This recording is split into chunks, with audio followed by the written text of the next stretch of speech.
when we started off our survey back in November, we had absolutely no idea what we were going to uncover. And really what we have uncovered is a major food fraud right across the whole of Europe.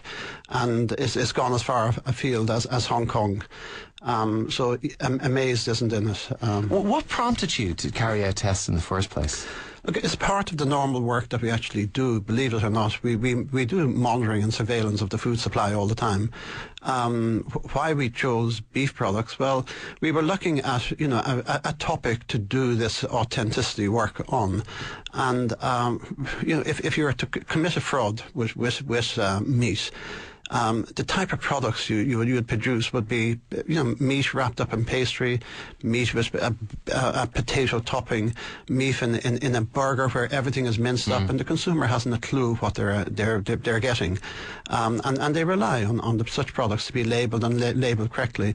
So really, you nearly had to get into the head of people who wanted to commit frauds, and think like them, and then say, well, look, this is the group of foods that we'll look for. Right, so you put yourself in the mindset of what somebody would be trying to pass off, and horse went through your mind, didn't it? Well, when you're looking at the price of beef, and you're looking at the price of horse, and looking at the price of pork, if you wanted to commit a fraud, if you want to substitute a lower cost ingredient for a higher price ingredient, yes, horse was one of the things that we thought, well, yes, maybe people are putting horse meat in. Now, we had no idea at the time the scale of what we were going to uncover, but we set out with that premise that people, were going to, add cheap products and charge top price. Right.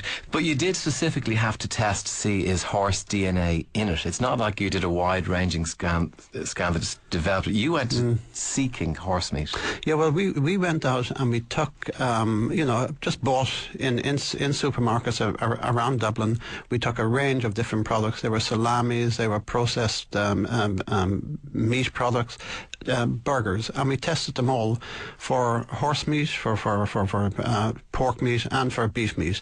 We did this DNA testing. DNA testing is a very sophisticated method of looking at these species that are actually in processed meat products. And we've used that technology before when we were looking at some of these other problems, like distinguishing between salmon, farm salmon, and wild salmon, and so on. But that's the technique we use. You see, you have to move with the time. With DNA technology, it's cutting-edge science, and so you have to use cutting-edge science if you're out there protecting the consumers and consumers' interests. And we say that's the job we do. When it came up positive, were you surprised? How did you feel? Well, we didn't believe the first lot of results, to be quite honest. I said there has to be something wrong here. You can't have horse meat in burgers. We went and took more samples. We targeted the next lot of samples at those companies whose products turned up positive. And when they came back positive, we said, well, okay, we're going to get a lot of stick if we go out with this type of results, so we better check and double check. So we sent samples off to a laboratory in Germany for double checking, just in case the lab here in Dublin, was getting some type of false positives. When the results came back from Germany and they were identical to what we got here in Dublin, we said, well, let's try and quantify how much horse meat is in these products. And when one sample came back at 29% equine DNA, that was... There was no keeping it quiet anymore at that stage. No, we had to go public with that. But it was a tough decision. I mean, that for me there was one or two sleepless nights concerned, because I realised that we were going out to do a damage really to the reputation of Ireland as a producer, of safe and wholesome food. But as it turned out, Ireland is not the only, victim here. It's gone right across Europe. When it started first, though, there were a few days when it looked like it was us. And us alone. You must have had sleepless nights then. It was pretty tough. It was for people in the Food Safety Authority of Ireland. Yes, it wasn't easy. That we looked like we were out there ratting on Ireland, so to speak, putting us in the frame. But look, we stuck to our guns. Our job is to protect consumers' health and to protect consumers' interests. And really, we were protecting consumers' interests to make sure that they weren't, being sold fraudulent goods. So all the focus at the moment is very much on horse meat, but previously there's been fraud right across the board, isn't there, with food?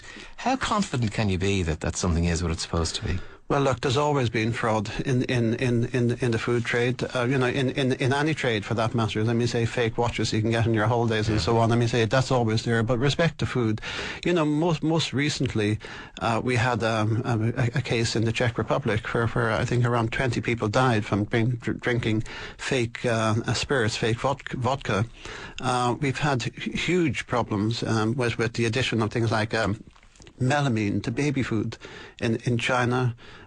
We've had in the 80s we've had problems with olive oil where hundreds of people died associated with tainted olive oil. So look, it's there, we know it's there, but really for an authority like ourselves we have to keep an eye on it and just check the food supply all the time you have to think one step ahead of who's going to commit a fraud. A lot of what you've talked about there is very much a criminal element, isn't it? Very much so. Very dangerous stuff. Well, you see, this investigation now has moved over really to the Gardaí and to the Special Investigation Unit of the Department of Agriculture, and sort of out of the realms of the type of work that we would normally do. I mean, say the type of work we would do would be food safety, food hygiene, enforcing those regulations with a lot of official agencies here in Ireland, but it's moved now into more of a criminal investigation, and we await the results. Some of the stuff you had in the past, there was water in chicken. That was something which no one knew about until it was... Yeah, well, that one came about with consumers complaining about when you put a chicken breast on a pan, it just shrunk, it shriveled up, from a great big plump thing to a tiny chicken breast, and we investigated that. But when we looked at these chicken breasts, like they were full of water. One chicken breast I remember had 54% water in it. How do you get that amount of water into your chicken breast? The only way to do it is use some of these water binding agents. And when we started to look at these water binding agencies, they're proteins, they're collagen from things like pork and beef. And we found pork and beef proteins inside the chicken breast.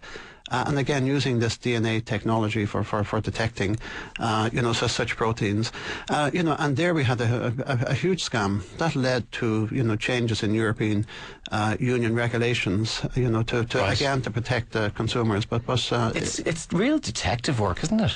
Well, it is, but again, it's the type of work that we are set up to do, and it's the type of work, as I say, that we would do sort of as part of the normal monitoring and surveillance. Yeah. But the other case that comes to mind would be the difference between farmed and wild salmon. Farmed salmon is quite cheap. Wild Atlantic salmon is quite expensive, and there's a big markup if you can put farmed salmon inside the pack and call it, wild Atlantic salmon. And we found a company here in Ireland. How did you manage to do that? How did you manage to... As it seems like very difficult. Well, again, it's going back to DNA technology. It's going back to looking at the DNA of all the farmed salmon. They're different species. They'll have a different genetic makeup, and we could determine what the DNA content of a farm salmon versus a wild Atlantic salmon, and with that technology we were able to take a case and get a conviction.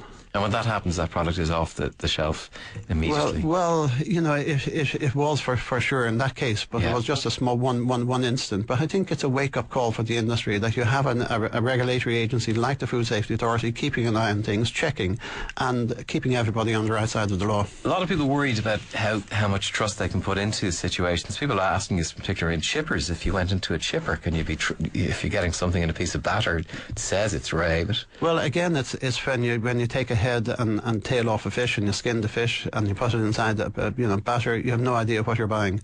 And if you're going to buy cotton chips, you should get cotton chips. You shouldn't be cotted, so to speak. But there are cheaper species than cod that are being sold as cotton chips.